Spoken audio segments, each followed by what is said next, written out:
안녕하세요. 이번 시간에는 제1장 통일원리, 통일사상, 제1장 원상론 세 번째 시간입니다. 양성과 음성에 대해서 말씀드리겠습니다. 음성과 양성도 하나님의 형상에 속하는 것이고 또 그 속성으로 드러나는 것이 양성과 음성이기 때문에 양성과 음성 관계를 설명드리도록 하겠습니다. 양성과 음성도 이성성상입니다. 양성과 음성도 하나님의 이성성상인데 그러나 같은 이성성상인 성상과 형상과는 그 차원이 다릅니다. 성상과 형상은 하나님의 직접적인 속성이지만 양성과 음성은 하나님의 간접적인 속성이며 직접적으로는 성상과 형상의 속성입니다. 즉 양성과 음성은 모든 성상의 속성인 동시에 형상의 속성입니다. 다시 말하면 하나님의 성상도 양성과 음성을 그 속성으로서 지니고 있고 하나님의 형상도 양성과 음성을 그 속성으로 지니고 있습니다.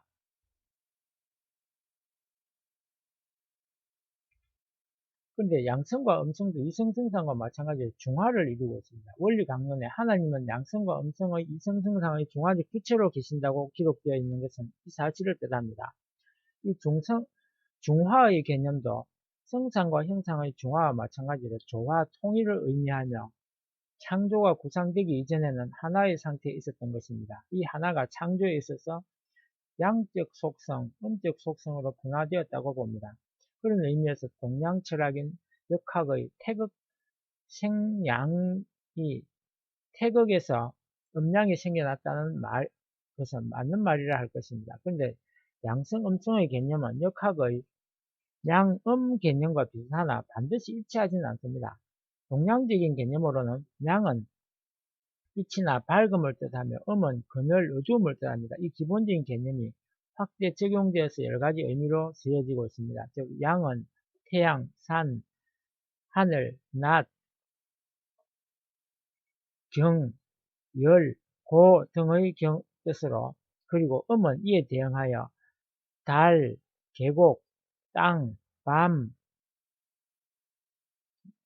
냉, 저 등의 뜻으로 쓰이고 있습니다.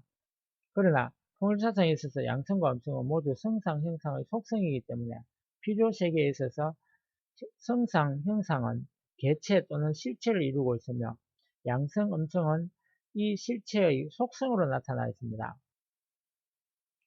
예컨대 태양과 밝음에 있어서 태양은 성상, 형상의 통일체이며 태양빛의 밝음만이 양인 것입니다. 마찬가지로 달 그 자체도 개체이며 달의 반사광의 밝음의 희미함만이 음인 것입니다.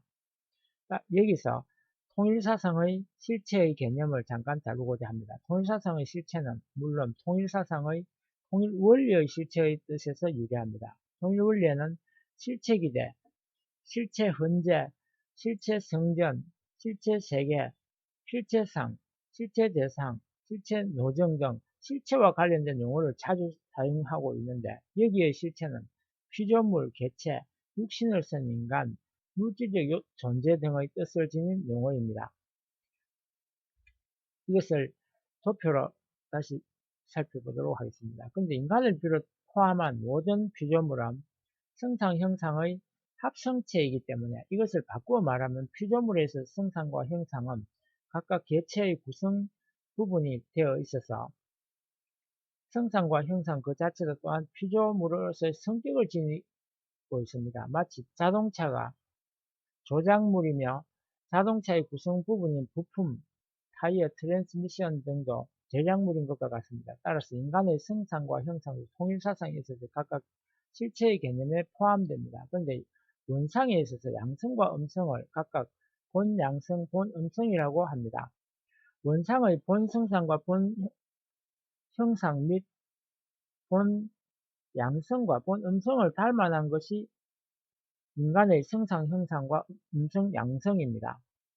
그런데 필요세계에서는 위에서 말한 바와 같이 성상도 형상도 모두 실체의 성격을 지니고 있습니다. 따라서 양성과 음성은 모두 실체로서의 성상과 형상의 속성이 되고 있습니다. 따라서 원상에 있어서의 성상과 형상, 양성과 음성의 관계를 정확히 알려면 인간에게 있어서 실체로서의 성상과 형상, 그 속성으로서의 양성, 음성의 관계를 알아보면 되는 것입니다.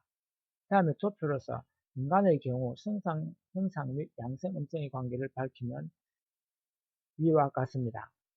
이 도표를 보아서 알 수 있듯이 성상의 지정의의 기능에도 각각 그 속성으로서 양성과 음성이 있습니다. 예컨대 지적 기능에는 명석함, 판명 등의 양적 측면과 모호함, 혼동 등의 음적 측면도 있고, 의적 기능에도 적극적, 창조적 등의 양적 측면과 소극적, 보수적 등의 음적 측면이 있습니다. 그리고 육신의 양적 측면과 음적 측면이 있음을 두말할 필요도 없습니다. 여기서 밝혀두고자 하는 것은 이 도표에서 열거한 것은 인간의 경우일 뿐이며 하나님의 경우는 이것이 반드시 일치하지 않는다는 것입니다. 하나님은 심정 중심한 원인적 존재이기 때문에 창조 전의 하나님의 성상과 형상의 속성인 양성, 음성은 다만 조화로운 변화를 일으킬 수 있는 가능성으로만 존재하며 일단 창조가 개시되면 그 가능성으로서의 양성, 음성이 표면화되어서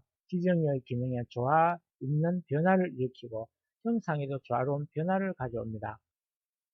양성, 음성과 남자, 여자와의 관계를 살펴보도록 하겠습니다. 그런데 여기서 문제가 되는 것은 양성, 음성과 남자, 여자의 관계입니다. 동양에서는 고래로 남자를 양, 여자를 음으로 표현한 경우가 많았습니다. 그러나 통일사상, 즉 통일원리에서는 남자를 양성 실체, 여자를 음성 실체라고 말합니다. 얼핏 보면 동양의 남녀관과 통일사상의 남녀관이 같은 것 같으나 사실은 전혀 다릅니다. 위에 그림에서 알 수 있듯이 남녀의 성상과 형상이 다 함께 양성, 음성을 갖고 있으나 성상에 한해서는 남자의 성상 양음과 여자의 성상 양음이 질적으로 다릅니다. 이에 대해서는 다음에 다시 말씀드리도록 하겠습니다. 이를테면 남자의 양성, 음성은 남성적인 양음, 여자의 양성, 음성은 여성적인 양음으로 있다고 할 수 있습니다. 이러한 양성, 음성을 가진 남자를 양성을 지닌 성상, 형상의 통일체라고 하며 이러한 양성과 음성을 지닌 여자를 음성을 지닌 성상, 형상의 통일체라고 합니다. 이것을 간단히 말해서 남자를 양성의 실체, 여자를 음성의 실체라고 표현합니다.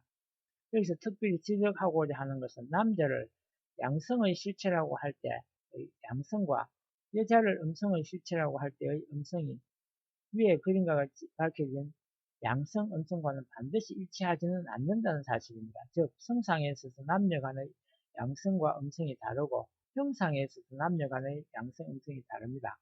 이것을 구체적으로 설명하면 다음과 같습니다. 먼저 형상, 즉 육신에 있어서의 남녀 간의 음성, 양성의 차이를 설명을 합니다.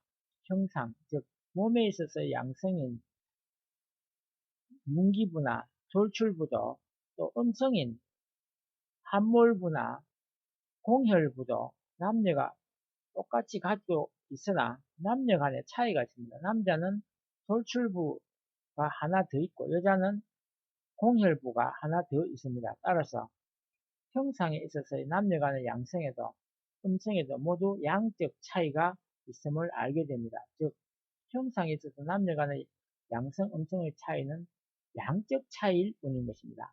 그러면 성상에 있어서 어떠한가를 살펴보도록 하겠습니다. 성상에 있어서의 남녀 간의 양성, 음성의 차이는 양적 차이가 아니라 질적 차이입니다. 양적으로는 도리어 남녀 간에는 차이가 없습니다. 이것을 더 구체적으로 설명하면 성상적 마음에 있어서 양성인 명석의 경우 남녀가 다 함께 명석을 갖고 있으나 그 명석의 질이 남녀 간의 차이가 있습니다. 남자의 명석함은 포괄적인 경우가 많고 여자의 명석은 축소지향적인 경우가 많습니다. 촌지에 있어서도 마찬가지입니다. 재치에 있어도 마찬가지입니다.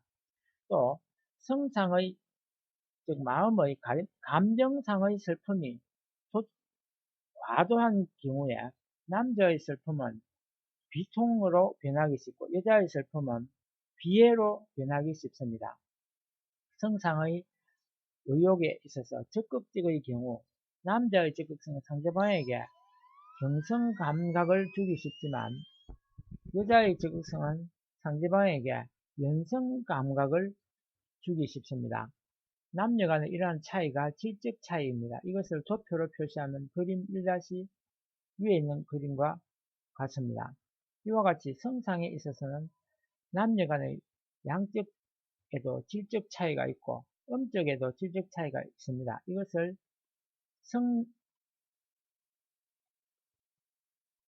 성락에 비유하면, 음악에 비유하면 고음에 남자와 여자의 차이가 있고 저음에도 남자와 여자의 차이가 있는 것과 같다 하겠습니다. 이와 같이 성상에 있어서 양성과 음성이 남녀 간의 질적 차이를 보일 때 남자의 양성, 음성을 통틀어서 남성적이라 하고 여자의 양성, 음성을 통틀어서 여성적이라고 표현합니다. 따라서 여기에 남성적인 양성, 음성과 여성적인 양성, 음성이라는 개념이 성립합니다. 남자와 여자에 있어서의 양과 음의 차이에 대해서 말씀드리겠습니다. 여기에 있어서 다음과 같은 의문이 생길지도 모릅니다. 즉, 형상에 있어서는 남녀 간의 차이가 양적 차이이기 때문에, 즉 남자는 양성이 양적으로 더 많고 여자는 음성이 양적으로 더 많기 때문에 남자를 양성의 실체로 여자를 음성의 실체로 보는 것은 이해가 가지만 성상에 있어서는 남녀의 차이가 질적 차이일 뿐 남녀가 양적으로는 똑같이 양음을 갖고 있는데 왜 남자를 양성의 실체, 여자를 음성의 실체라고 하느냐 하는 의문입니다. 그것은 남녀 간의 양적 또는 음적 차이가 양적이건 질적이건 간에 양성과 음성의 관계는 주체와 대상의 관계일 뿐이기 때문입니다. 다음에 설명하는 바와 같이 주체와 대상의 관계는 적극성과 소극성의 관계이고 능동성과 비동성의 관계입니다. 외향성과 내향성의 관계라는 것입니다. 그런데 위에서 말한 성상, 즉 지정의 속성인 양음의 남녀 간의 질적 차이를 볼 때 그 질적 차이에 있어서는 남성의 양과 여성의 양의 관계 및 남성의 음과 여성의 음의 관계가 모두 주체와 대상의 관계임을 알게 되는 것입니다. 즉, 위에 보는 예와 같이 지적 기능인 양에 있어서 남성의 명색의 포괄성과 여성의 축소 지향성이 주체와 대상의 관계이며 정적 기능인 음에 있어서 남성의 비통과 여성의 비애의 관계도 주체와 대상의 관계입니다. 또 의적 기능의 양에 있어서 남성의 적극성의 경성과 여성의 소극성의 연성의 관계도 주체와 대상의 관계입니다. 이 같은 남녀 간의 양과 음의 질적 차이는 양적 차이일 때와 마찬가지로 남성과 여성의 관계가 양과 음의 관계임을 뜻합니다. 이상으로 남성을 양성 실체, 여자를 음성 실체라고 부르는 이유를 밝혔습니다. 다음은 개별상에 대해서 말씀드리기로 하고 이번 강의는 여기서 마치겠습니다.